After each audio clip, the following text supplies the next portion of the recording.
Hello, everyone. Welcome to the information webinar on the Principles Teaching and Learning Grants. My name is Dr. Dale Akiram, and I'm the Director at the Center for Teaching and Learning.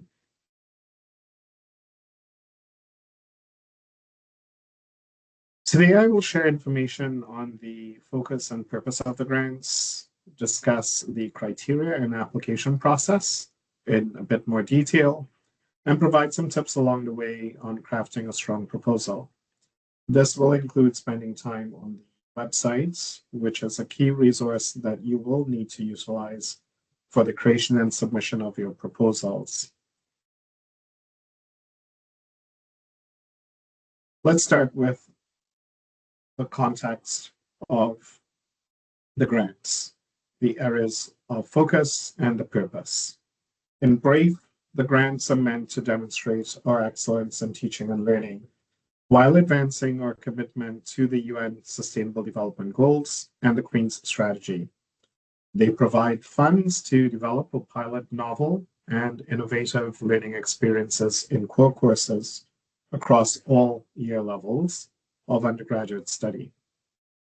There is a focus on funding proposals that create sustainable experiences and that also provide meaningful impact on student learning. We will be examining in the remaining segment of this information webinar the grant criteria and process, as well as the proposal in more detail. And I will be switching over to the website, so my apologies for interruptions as I toggle between the presentation slides and the website. We will begin by looking at the rubric criteria, the responsibilities of grant holders, and the final reporting responsibilities as laid out on the website to get us started. On the website, as I mentioned, the context is explained in a bit more detail at the very top of the page. And next we move into the grant criteria. The grant criteria are in the attached rubric, and I've opened that file for you here via this link, the attached rubric. And there are 7 criteria. The first 5 criteria are about the proposal, what you plan to do to improve student learning, how it is aligned to the focus of the grants, how you will measure student learning impact, and the sustainability of course activities that are being proposed.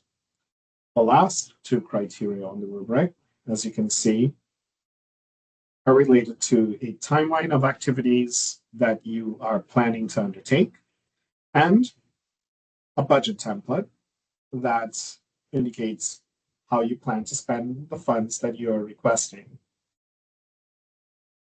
The next sections of the website that I would like to focus on are about our responsibilities. As grant holders, in the responsibilities section of the website, you'll see a variety of activities. There are required activities, things such as completing any ethics training associated with your proposal and the sharing back of information, as well as there are voluntary activities, such as participating on future adjudication committees for the grants or participating in communities of practice.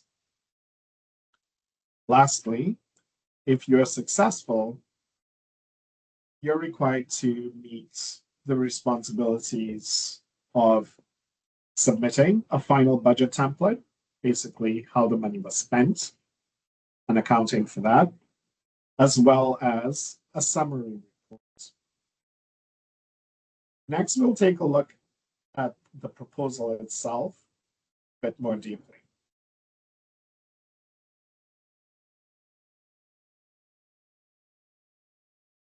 On the website, we have summarized the information that you need for the proposal in this application section. To launch the grant template, simply click on the Apply for the Grant. This will provide you with what is a Qualtrics survey, but an electronic form that allows you to fill in your responses to those key criteria that we have discussed in the rubric. So go back to the grants webpage. The complete proposal package consists of the text of the proposal, the timeline document, and the proposal document, or the proposal budget document. The proposal itself is submitted via this survey form, and that gathers your contact information and the text that you will use to explain the first 5 key areas that were previously mentioned in the rubric. Those are the project itself, its alignment with the grant focus, the activities that you're planning to undertake, and how you will impact success and sustain the effort. The timeline associated with the proposal can be found in this drop-down menu. This is a Word template, which I am going to open for you shortly here.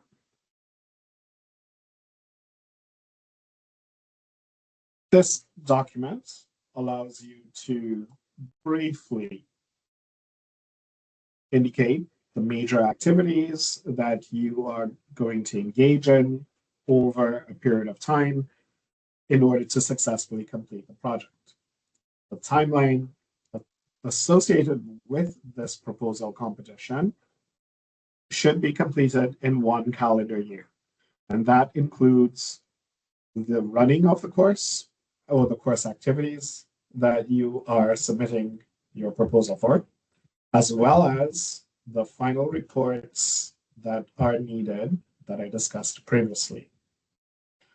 You will find this template, as I just demonstrated, on the website, and similarly the budget template,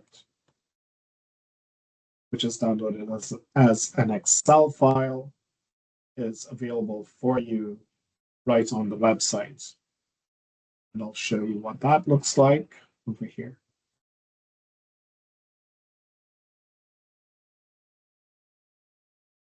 The budget template broadly captures how you plan to spend the funds you're requesting, as well as, I would point out a tip here. If you are planning to use additional funds from other sources, that might be something that you want to discuss in your proposal if it has implications for how you are planning to sustain the activities of this proposal in future offerings of the course.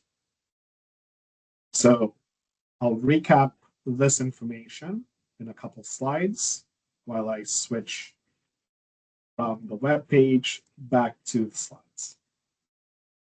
So to recap this information, the proposal form is accessed by the Apply for Grants button on the website. And that's a space where you will write your text and upload your timeline and budget files before submitting. Try to be as succinct as possible in your text, sometimes focusing on things that are broader context and more detailed activities really helps to maintain clarity in the proposal. Next, the proposal timeline is a template that you can download from the website and needs to be uploaded on that electronic form that is accessed by the Apply for Grant button. Try to be as succinct and accurate about the activities you intend to complete. And remember, the committee is looking for projects that come to completion within that 1-year time frame. And next, for the last element of the proposal, it's the proposal budget, also downloaded from the website and uploaded on the electronic form.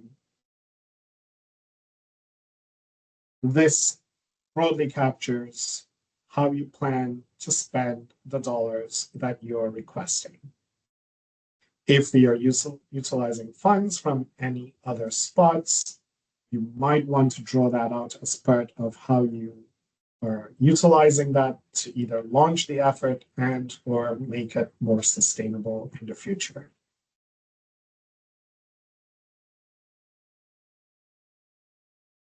Last and by no means least, the final part of this information session is related to resources that are here to support you. And we spent some time today on the websites, and I've placed that information back here for you. It is a critical resource for you. If you have any questions that are not answered on the website or in the FAQ portion of the website, feel free to email me at ctl@queensu.ca, and I'll be happy to respond to you as quickly as possible. We look forward to receiving your amazing proposals soon, and thank you very much for your time today.